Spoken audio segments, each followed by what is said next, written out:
your relationship with people should always be that you're doing amr bil ma'ruf wa nahy anil munkar.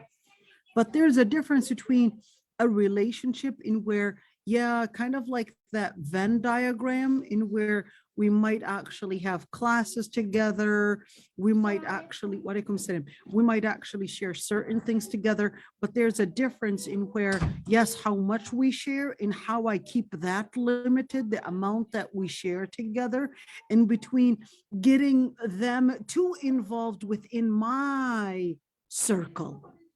You understand what I mean? So there's a difference between, yeah, well, I'm asking my friend about homework. We're talking about homework. We might have certain conversations about religion. We might have certain conversations probably about food, might have certain conversations about culture, all these different things. But there's a difference.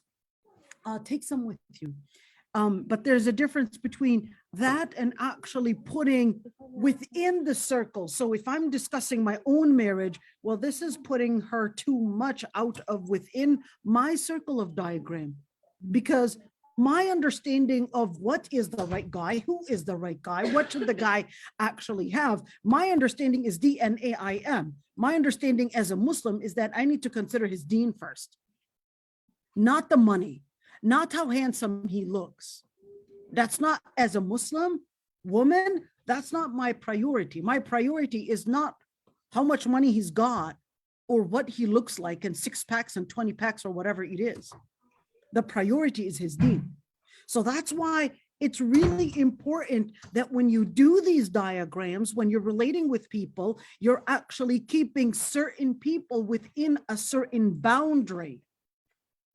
Because the moment that you're expanding their boundary into probably your private life conversation, or probably marriage, or probably, let's call it tazkiyah, religion, and how you relate with Allah subhanahu wa ta'ala, then you're getting them out of their boundary.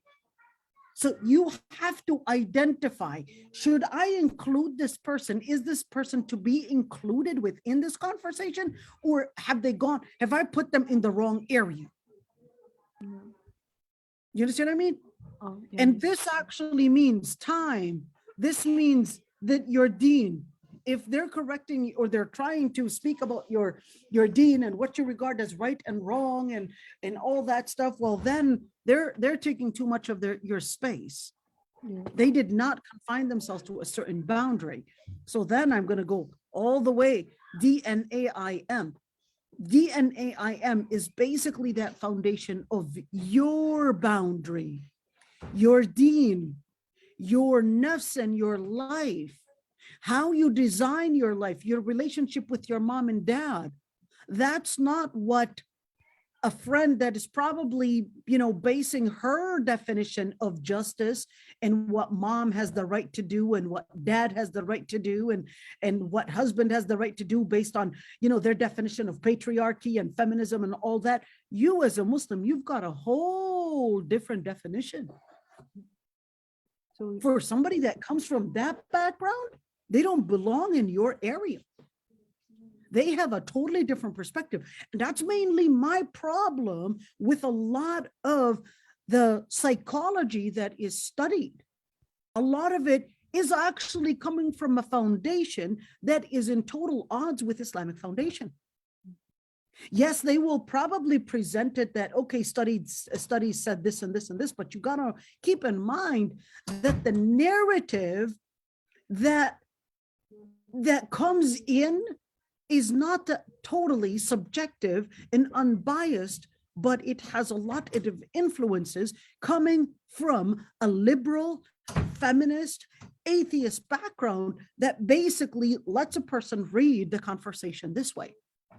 You understand? This is extremely important when we understand what is going on. Why do we actually right now have, Muslims that are graduating and actually lost with their identity? Because their diagram is actually putting in their diagram is conflating so many different things, contradicting so many things. It's putting everything in the wrong boundary. And that's what happens. My aqid, my mind, who's going to be the one to determine this is right and wrong. And this is basically discussing the philosophy of ethics. What determines whether this is ethical or not ethical? What determined whether this is my mom's right or my sister's right or my husband has the right to do this or that? Is it a feminist? Is it a psychologist? Is it a therapist? But remember, these people have their narrative. It's basically La ilaha illallah Muhammadun Rasulullah.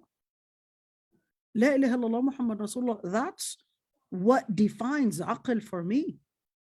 Now, as for the I right there, ird, how do I understand family? How do I relate to my family? How do I relate with my husband? All these different boundaries. It's the same thing. Mal, what makes mal? What brings in money management? All these different things.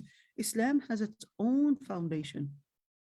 To actually put this person that is coming from a different group, even though you share probably school together, you probably share class together, whatever it is, they don't belong in every single corner of your DNA.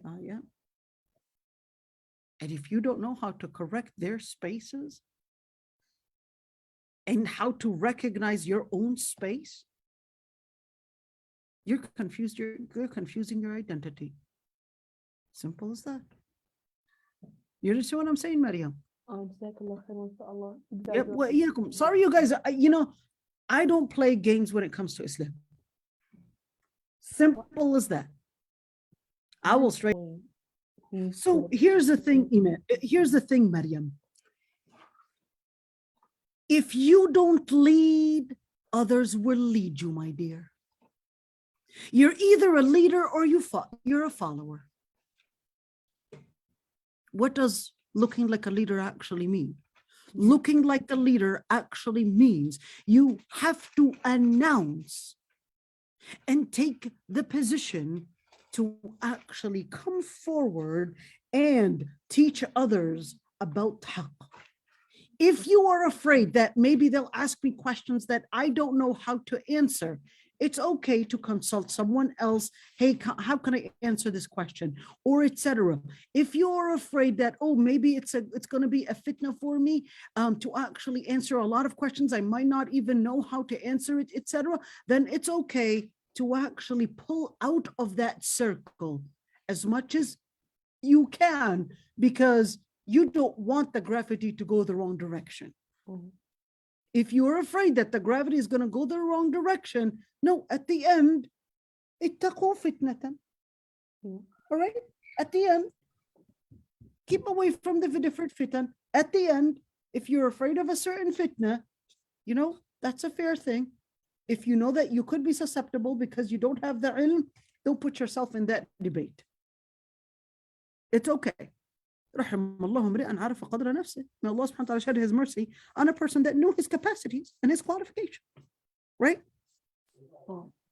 But it doesn't mean that you don't do your homework. So while in the meantime, do your homework, study, enhance your ilm, get empowered with ilm to be strong, because those questions will still come at you, inshallah. All right? Okay, thank you. All right, everyone, inshallah, we will end right here. And barakallahu feekum. And assalamu alaikum wa rahmatullah. وعليكم السلام ورحمة الله وبركاته. جزاك الله خير. Allah yahfadak ya Rab. Dr. Aysha. I'm here. I'm listening, Yeah. Dr. Jazakumullah khairan. I was just suggesting that the answer to the question that Maryam asked, if you can just record it separately, like 5-6 minutes, so we can share it with, especially our youth. Inshallah. Jazakallah. I know I can do that. I'll figure it out. Inshallah. All right. Assalamu alaikum wa rahmatullahi wa barakatuh, everyone. وعليكم السلام ورحمة الله. That was a long one, right? That was a long meeting, right? I know you guys really had